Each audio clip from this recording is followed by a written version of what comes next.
The first letter wasn't even addressed to me. It was folded, taped to my neighbor's door, with those bright red block letters, violation. I didn't think much of it at the time. Around here, in East Haven Oaks, the HOA loves their warning slips. Parked too close to the curb, violation. Porch light out for more than 48 hours, violation. But this one was different. It wasn't about weeds or gutters. It was about a bench. The bench sat at the edge of our cul-de-sac, right between the lilac bushes and the flagpole. Quiet. Unassuming. It had been there for over a year. A small wooden bench, weather-stained but solid, with a bronze plaque embedded into the backrest. In honor of Staff Sergeant William Granger, a neighbor, a hero, a friend. Granger had lived 2 doors down from me. He'd served 3 tours overseas, lost his leg in Afghanistan, came home, planted roses, fed every stray cat he found. He passed away in his sleep the winter before last. The bench was his daughter's idea, and apparently the HOA didn't like it. 2 days later, my neighbor Lila, Granger's daughter, knocked on my door. She looked exhausted. "They say it doesn't match the aesthetic standards," she said. "That it's unauthorized street furniture. They gave me 7 days to remove it." I didn't know what to say. The plaque alone had cost her nearly $400, not to mention the installation, the permits from the city, yes, she got those, and the hours she spent fundraising through the local VFW.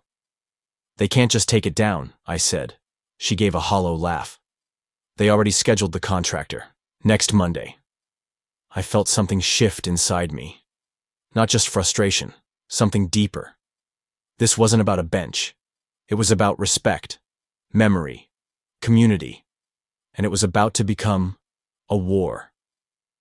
That weekend, I called around, talked to neighbors, showed them the violation slip. Most were shocked. Some had no idea the bench had even been targeted. A few admitted they'd received similar letters, mostly minor things, but increasingly aggressive over the last 6 months. "They're tightening the rules," one of them said. "New board president. Real piece of work. Her name's Lorraine.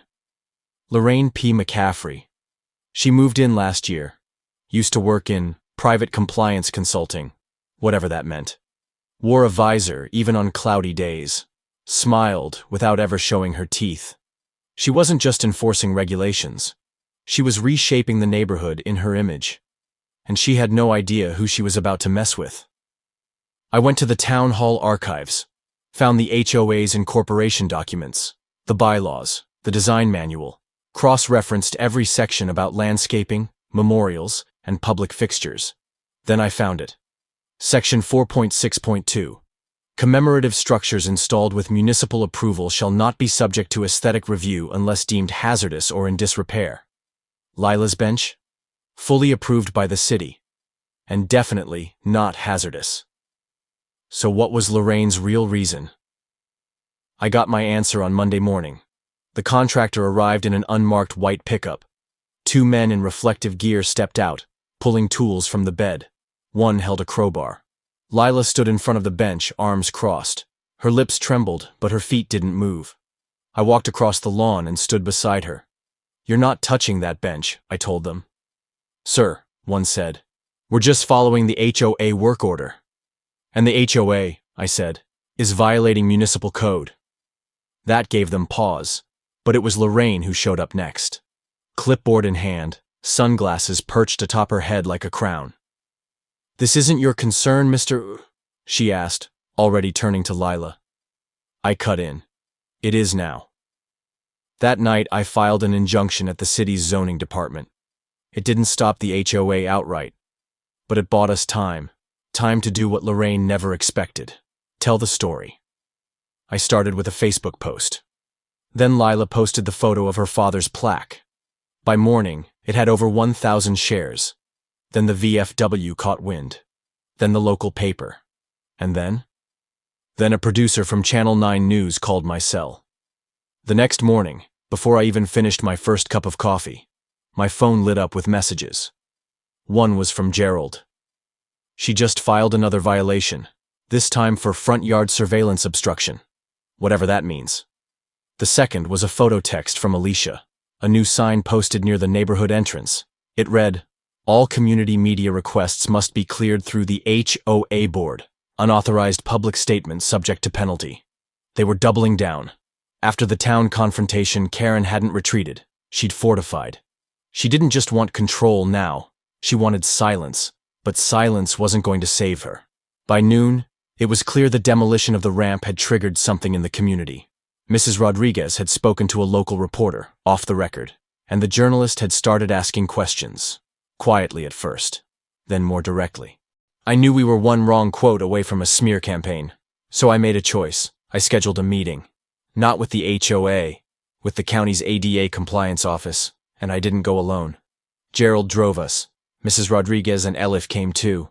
Alicia met us there.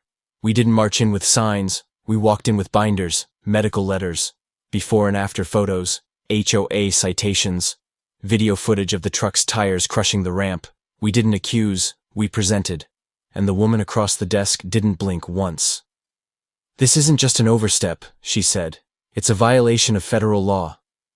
She asked us to give statements, and by the end of the meeting, we had something more powerful than anger. We had an official case number. That night, Karen held a closed-door emergency HOA session. No notices were sent. No recordings were taken. But Gerald, still technically listed as a support liaison, was invited. He wore a wire. I didn't ask him to. He did it on his own. When he played the audio for me, I had to pause it 3 times just to let it sink in. Karen was furious. "They're organizing, sharing documents. If we don't shut it down, we'll lose the entire board before winter elections." Someone, Eileen maybe, asked what she meant by "shut it down." And that's when Karen said the line that would come back to haunt her. "We don't need to win. We just need to scare them long enough to make them stop." That was the moment I stopped thinking of her as a power-hungry neighbor and started seeing her for what she really was. A manipulator, willing to weaponize fear against the people she was supposed to serve. We couldn't afford to wait for another ramp to be destroyed, or another disabled child to wake up to a pile of rubble where joy used to be. So, we accelerated. I met with Alicia and Gerald in the back of the library, away from prying eyes. Alicia brought copies of the bylaws, not the versions Karen handed out. The original ones. Dated. Signed. Digitally archived before Karen's design committee ever existed. That's when we found the loophole. Section 14.2, original clause, gave residents the right to call a vote of no confidence in the board if they could gather 30% of the neighborhood's signatures. Karen had quietly rewritten that clause last spring, increasing the requirement to 60% and adding a mandatory HOA review process before any vote could proceed. But she had never registered the change with the county, which meant it wasn't binding. We had the legal version, and the law was on our side. We printed 150 signature sheets that night, and the next morning, we started knocking on doors. It wasn't easy. Some neighbors were hesitant. Some still believed Karen's mailed flyers claiming we were radicals. But others were ready. They had stories of their own. Fences torn down without warning. Letters accusing them of decorative violations for planting native flowers. One man showed us a $900 fine for improper curtain material. His wife had sewn those curtains by hand. We didn't argue. We listened. And every story added another line to our list of names. By the end of the 3rd day, we had 39%. By the 5th, 52%. Karen must have caught wind of it on day 6, because that's when the noise started. Literal noise. At 5:30 a.m., a landscaping crew began jackhammering the sidewalk outside my house. No repairs were being done, just noise testing, according to the slip they handed me. Signed by the HOA's Acoustic Standards Subcommittee. That committee didn't exist, and still, the noise continued for hours. It wasn't about maintenance. It was about psychological warfare. But I didn't budge. I made coffee, sat on the porch, and waved to the crew. Because fear only works if you let it. Later that afternoon, I walked to Mrs. Rodriguez's house to check on her and Elif. What I found shook me. There was an envelope taped to her door. Inside was a single sheet of paper. No signature, no letterhead, just bold black ink. Stop before she ends up hurt. Elif was 5 years old. That was the line Karen crossed. That was the day this stopped being a protest and became a movement. Alicia made copies of the note and reported it to the sheriff. Gerald shared the audio files with a lawyer. And me? I booked a slot with the local news team. No scripts, no graphics, just me, a quiet chair, and the truth. It aired the next night at 6 p.m., and by 6:07 our inbox was full. Emails from HOA victims in other towns, architects, ADA lawyers, even 2 former board members who had resigned under Karen's pressure and never spoken about why until now. The dam was breaking, and Karen could feel the current shifting. But what she didn't know? We weren't stopping at 60%. We were going all the way. By sunrise, the neighborhood had changed. Cars slowed down outside my house, not in suspicion, but curiosity. Some drivers honked once, then gave a thumbs up. Others rolled down windows just enough to whisper, "Thank you." For the first time since this war began, fear wasn't the dominant emotion on our street. It was momentum, and Karen knew it. The next day, Gerald received a package, unmarked box, no return label. Inside was a printed stack of his old HOA training evaluations, each one marked with comments in red ink, allegedly from Karen herself. Unreliable. Too timid for leadership. Subject to influence. There was no clear threat, no direct accusation. But it was a warning, a reminder. She knew how to reach him, and how to use his past against him. He called me from his car, parked 2 blocks away. "I can't let this stop me," he said. "But she's going to get personal now." "She already has," I replied. "But she's losing grip. That's why it's getting ugly. Because it always does, right before the fall." That afternoon, Alicia knocked on my door with a folded manila envelope. Her hands were shaking. "She's not just rewriting rules," she said. "She's rewriting the past." Inside the envelope were copies of 3 amended HOA minutes from last year. In all 3, Karen had inserted language that never existed, suggesting that our neighborhood had once unanimously voted for heightened compliance standards, including material restrictions, including property access rights. One of them even mentioned a supposed emergency declaration that gave the board power to override ADA accommodations during visual crisis periods. There's no such thing as a visual crisis period. It was fabricated. And worse? She was preparing to use those fabricated minutes to fight the no-confidence petition we'd spent weeks building. She knew she couldn't stop the vote, so she was trying to invalidate it before it even began. But she underestimated how well we'd documented everything. Alicia had archived the real minutes. Gerald had screenshots of the originals in the HOA portal. I had printed them months ago, out of habit. We had dates, IP addresses, author IDs. Karen had forged history. We had the receipts. So we escalated. We submitted an official request to the county clerk for public review of the HOA's digital records, citing suspected tampering and procedural fraud. And just like that, the clock started ticking. She had days, maybe hours, before outside eyes would start digging into everything she had buried under policy, silence, and fear. That night, I walked past the community rec center and noticed something new, a freshly painted banner hanging from the roof. Preserve peace, reject chaos, vote for stability. Karen was campaigning, and she was doing it the only way she knew how, through fear-mongering. But this time, no one was buying it. Because our own campaign wasn't built on slogans. It was built on testimony. Every night that week, we published a new story. One post, one voice, one neighbor, each titled the same. My HOA story. Mr. Singh, who'd received 3 fines in 1 month for his holiday lights.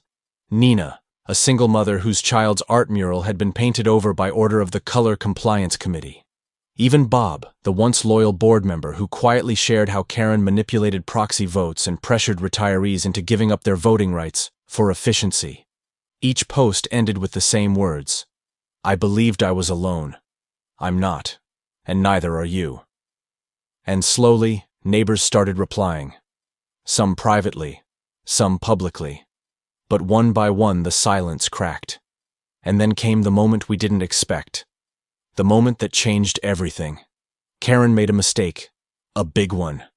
She hosted a live stream on the HOA's private portal, an unscheduled leadership update, to address what she called increasing misinformation. It was meant to be a controlled statement, but it backfired. Because halfway through her speech, while she recited her usual lines about protecting visual harmony, someone in the live chat posted a link. A full copy of our ADA violation complaint, signed, time-stamped. The chat exploded. Comments poured in. This is real? She destroyed a disabled child's ramp? We paid how much for flower bed replacements? Karen froze on camera. Her smile flickered. She tried to pivot, dismiss it as a malicious campaign of exaggeration. But the damage was done. By the time she ended the stream, over 60% of the HOA portal users had downloaded the complaint file. And just like that, control shifted. The next morning, a handwritten sign appeared in Mrs. Kim's yard. We deserve better. By sunset, there were 27 more just like it. Front lawns, garage doors, mailboxes. Karen didn't own the narrative anymore. We did. But we weren't done. Because stories, signs, and live streams were powerful. But a vote was undeniable, and it was coming. Fast. We had the signatures, we had the clause, and now we had the date. Thursday, 6 p.m., Town Hall, full community vote. Karen's presidency would live or die in front of the people she had silenced for years. And as we finalized logistics, printed ballots, and rented folding chairs, I realized something. This wasn't just about a ramp, or citations, or roofing material. It was about trust. And for the first time in a long time, it was being rebuilt. Not by boards, not by bylaws, but by people. Together. The chairs weren't fancy, just metal foldouts rented from the local rec center.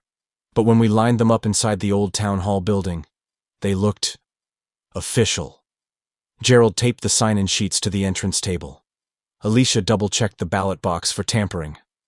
I stood by the back window, watching the shadows grow long over the front lawn. They came in slowly at first. A trickle of neighbors in jackets and windbreakers, clutching coffee or water bottles. Some holding hands like they were stepping into a courtroom. Then more and more, until by 5:45 the hall was full. Standing room only. I scanned the room. The Rodriguezes sat near the front, arms crossed, eyes sharp. Mr. Singh leaned against the side wall, whispering to his wife. Even the Wilsons had shown up, quiet, reserved, but present. That said everything. Then the doors swung open again, and in walked Karen Chambers. She was dressed in her signature black-red scarf draped like a sash of authority, clipboard in one hand, legal folder in the other. She didn't smile. She didn't greet anyone. She walked straight to the front and took her place at the center table, like she still owned the air around her. Behind her, Bob shuffled in quietly. No scarf, no clipboard, just a folded sheet of paper in his coat pocket. Alicia stepped up to the mic. Thank you all for coming. Tonight's agenda is simple. One motion, one vote. Karen didn't move, didn't even flinch. So Alicia continued. This meeting is being recorded by 2 independent volunteers.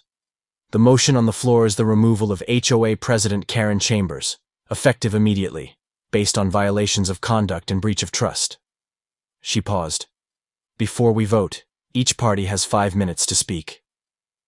Karen rose slowly, no papers in hand. I'd like to waive my opening, she said. A few murmurs rippled through the room. She wasn't here to defend herself. She was here to control the end. I stepped forward when my name was called. I didn't bring notes. I didn't need them. Most of you know me, I began, voice low but steady. Some of you have lived next door to me for years. Others just waved from porches. That used to be enough. Until it wasn't. I looked around the room. The silence wasn't tense. It was listening. We came here because we believed in community. But we ended up in something else. A structure where fear replaced fairness. Where silence bought safety. Karen shifted slightly. But tonight, we don't need to debate. We don't need more speeches. Because we already know. I reached into my coat pocket and held up a folder. This is the ADA citation from the state. Here's the financial audit Alicia compiled. And here, I held up the USB stick Gerald had handed me weeks ago, are the board recordings you weren't supposed to hear. Karen's jaw tightened. We're not here to destroy anyone. We're here to rebuild trust, and trust starts with truth. I stepped back. Alicia nodded and opened the floor. Ballots are now open, 1 per household, verified by address and ID. The process began. Slowly. Neighbors stepped forward one by one, some with quiet resolve, others trembling slightly, like they still feared Karen's shadow. But they voted. Every single one. 23, then 30, then 54. When the last vote dropped into the box, Alicia sealed it and handed it to Gerald. He stood center stage, took a breath, and opened the flap. One by one, he counted aloud. The final tally: 58 votes cast, 54 for removal, 3 against, 1 abstained. Karen stood motionless. No denial, no outburst. Just a hollow exhale that said everything she didn't. Alicia cleared her throat. By majority vote, Karen Chambers is hereby removed as HOA president, effective immediately. A special election will be held within 30 days. It was over, but no one clapped. No celebration, no shouting, just the collective hum of relief, as if the whole neighborhood had been holding its breath for years, and finally let it out. Karen picked up her folder, and for a brief moment, I saw something behind her eyes. Not rage, not even embarrassment. Just vacancy. She walked out without a word, but I knew her story wasn't finished. Because power doesn't fade quietly. It hides. And sometimes, it reloads. That night, neighbors lingered outside in the parking lot, talking in low voices. Some laughed softly. Others made plans. There was warmth in the air again. Unfamiliar. Almost fragile. Gerald approached me, his face pale but calm. "She'll retaliate," he said. "I know," I replied. "But now we're ready." Because this chapter wasn't the end. It was the turning point. The ramp wasn't forgotten. The citations weren't erased. But something else had been built here tonight. Unity. Not the kind on paper.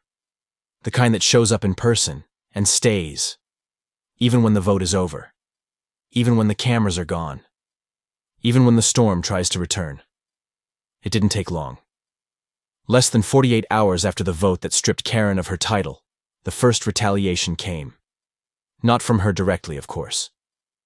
Karen was too calculated for that. But early Monday morning, neighbors across Westbridge Hills found identical neon orange flyers taped to their front doors. Printed in bold black font were the words, "Your property value is under attack. Ex-HOA leaders planning illegal takeover. Beware of fake documents and unauthorized inspections." No sender, no logo. Just fear, dressed as warning. I counted 9 houses on my street alone. All had the same flyer. Some tore it down immediately. Others stood frozen on their porches, unsure whether to be angry or afraid. One neighbor, Mrs. Kim, called me in tears. "I thought it was over," she said. "I thought she was gone." "She is," I assured her. "But this is the echo. Echoes are loudest right before they fade." But I wasn't fully sure I believed my own words, because something darker was brewing. That afternoon, Gerald texted me one word: mailbox. I rushed outside. Mine had been smashed again, this time more violently. The post was cracked in half, bent at an angle like it had been stomped. But what made my stomach sink was what was left inside. A burned photograph, an aerial image of my house, singed at the edges, folded down the middle, and on the back, scrawled in red marker, "We don't forget." I took a deep breath and called Alicia. She'd found similar evidence. "My tires were slashed last night," she said calmly, "and I received an anonymous email saying I'd be reported for misuse of HOA funds. Only, I've never touched HOA money. We both knew what it meant. Karen wasn't trying to come back. She was trying to burn it all on her way out. But what she didn't realize was that something had changed. The silence she once ruled with, it was gone. That night we gathered again, this time not in garages or backyards, but inside the new community center. No lights dimmed, no whispers. Just 43 neighbors seated at folding tables, sharing stories, screenshots, timestamps. We created a new file. Operation Smoke. Everything went in. Anonymous texts, security camera footage, license plates, false HOA newsletters that had mysteriously reappeared in mailboxes.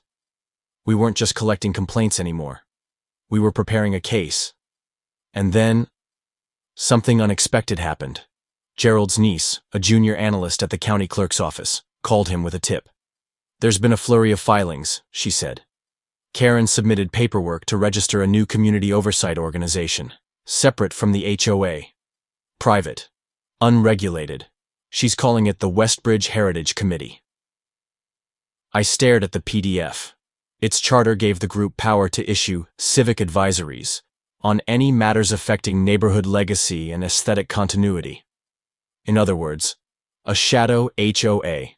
Same power. No rules, no elections, no accountability. Just Karen. Again. And worse? She'd already recruited 3 former board members and 2 vendors she once paid under the table. She was trying to rewrite the story. Not through laws, but through noise. This wasn't just sabotage anymore. It was an attempted coup in plain sight. We needed a response. Something undeniable. Something final. Alicia reached out to a journalist she knew, local but reputable. Her name was Dana Chen. She ran an independent newsletter that had blown open a City Hall corruption story 2 years ago. Dana listened to our story, read our documents, and said one sentence I'll never forget. "This isn't just fraud. It's systemic abuse hiding behind paperwork." We gave her everything. Every memo, every falsified violation, every photo of Elif's destroyed ramp, every receipt tied to Karen's shell companies, and 1 week later, the story broke. Former HOA president accused of fraud, targeted harassment, and shadow group creation by Dana Chen, West County Beacon. The article spread fast. Local Facebook groups, Nextdoor threads, even Reddit. Suddenly, Karen's name wasn't spoken with fear. It was spoken with fury. Even former allies turned away from her. Vendors canceled contracts. Board members issued public apologies. Karen's Heritage Committee dissolved within 3 days, but she wasn't done yet. That Friday, Gerald received a letter.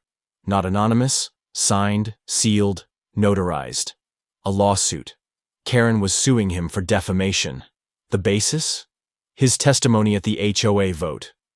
"She's bluffing," I told him. But Gerald looked tired. "She's not trying to win," he said. "She just wants to drain me, drag it out, scare everyone else." And that's when I realized. This wasn't about power anymore. It was about vengeance. Karen didn't care if she lost everything, as long as we paid for it. But what she didn't see coming was how a community responds when you target one of their own, when you push too far, when you make it personal. We held a fundraiser for Gerald. In 48 hours, we raised more than his legal fees. Not from outside donors. From neighbors. From people who once feared citations. From families who used to close their curtains when Karen walked by. And now they were opening their doors, standing together. Not as victims, but as a neighborhood that had found its voice. We weren't just surviving anymore. We were rewriting the rules. Not with revenge, with unity. But deep down, we all knew. The fight wasn't over just because she lost her title. The real ending? It was still coming. And when it did, it wouldn't just be about Karen. It would be about what we'd built in her shadow. Because when a lie finally collapses, what rises in its place can change everything. Let me know when you're ready, and I'll take you to the moment that changed Westbridge forever. The hearing wasn't held in a conference room or HOA clubhouse.